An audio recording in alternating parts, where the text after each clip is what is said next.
So, the iPad mini.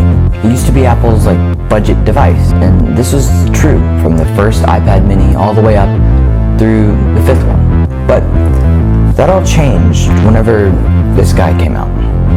That was when we lost something budget and got something a little different.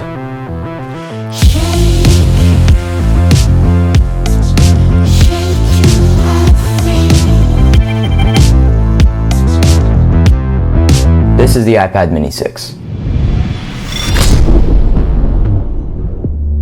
Alright, so first of all, I want to address what they all changed between the iPad mini 5 and the iPad mini 6. First of all, there is the squared off design that they were kind of doing to all their devices around 2021, 2022. They basically gave it the entire iPad Air design with their camera bump and also a flash right below that, which, fun fact, no other iPad has a flash. This is the only iPad that has a flashlight on the back of it.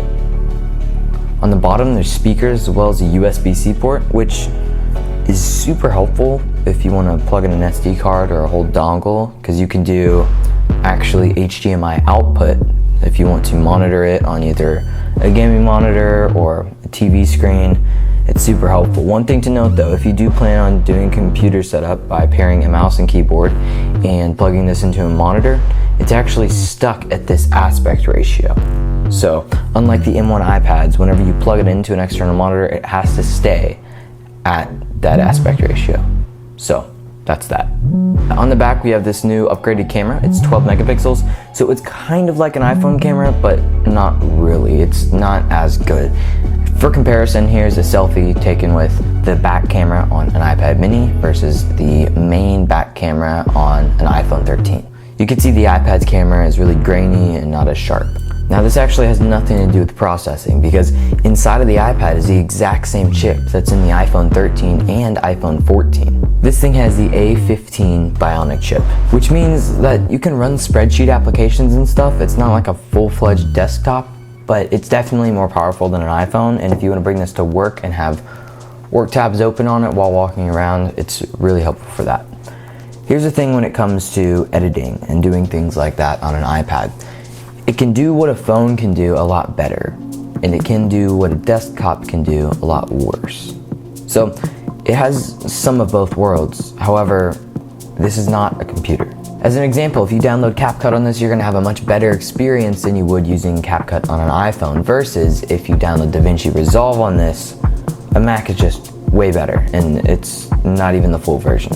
Alright, about the battery on this device. Apple claims that it can get up to 10 straight hours of video streaming on the iPad mini. I've actually had better experiences with that, so it's a little odd, but long story short, this thing has incredible battery life. I know the older iPad minis, the battery life was questionable, but on this model, they really did an upgrade, and this thing will last a full day. And how do you charge this battery? Well, with the USB-C port here on the bottom. USB-C was kind of used as a pro feature for the longest time. So when the iPad mini got it before the base model iPad, it kind of put this in a weird place where it had the Apple Pencil 2nd generation, it had the Pro camera, and it had USB-C. So is this an iPad Pro mini or an iPad SE, or what is this? That's what's weird about it, is because it is so many cheap things, so many expensive things, so many old things, and so many new things packaged into one tiny package that kind of represents all of the ingenuity Apple has put into their devices for the past 20 years. That's another thing. It does support the 2nd generation Apple Pencil, which is once again really weird because the base model iPad did not support this at the time. And not just because the edges weren't flat, but Apple didn't really want to give their cheapest iPad this feature at the time. So it's just odd that this thing is a higher end iPad than the iPad 9 and even the new iPad 10. The Apple Pencil is great for art, like if you download the $13 app called Procreate, which is designed for iPads, and that includes this little guy, then you can make some really cool pieces of art, because the Apple Pencil 2nd generation is pressure sensitive, and as you tilt it, it can kind of recognize those and implement those into your art as if you were actually tilting a real pencil. So that's really cool. And the rest of the operating system is amazing, because it does run a full version of iPadOS 17. But whenever you rotate it, you still get these widgets over here on the right hand side.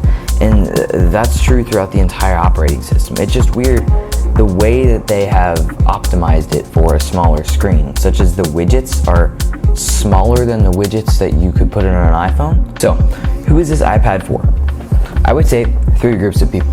First of all, students or people just trying to learn about stuff who want a good note-taking tablet and want to use it for productivity, such as setting reminders, setting things on your calendar, and taking notes, because let me tell you, this is one of the best devices for students or people trying to learn things just because of its productivity tools and the Apple Pencil 2nd generation support. Second group of people is a work person. So let's say you want to have this mounted onto the wall as a way to manage your AC unit, or if you're a pilot, you could strap this to your leg in order to navigate during flight. This is really well used if you have physical location business where you want to use this as a kiosk for people to sign in before they purchase something from your store. It's a really great work device because a bunch of the infrastructure for companies are already based around iPad apps, and you can install that on here and use it while you walk around. And it is also great if you are an artist. It literally fits in your pocket, and that's why it's kind of like a stretched out iPhone.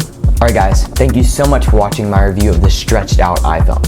If you like this video, then be sure to like or maybe even subscribe down below. And if you did enjoy it, then you'll probably like this video. It's about some tips and tricks in iPad OS that you probably didn't know.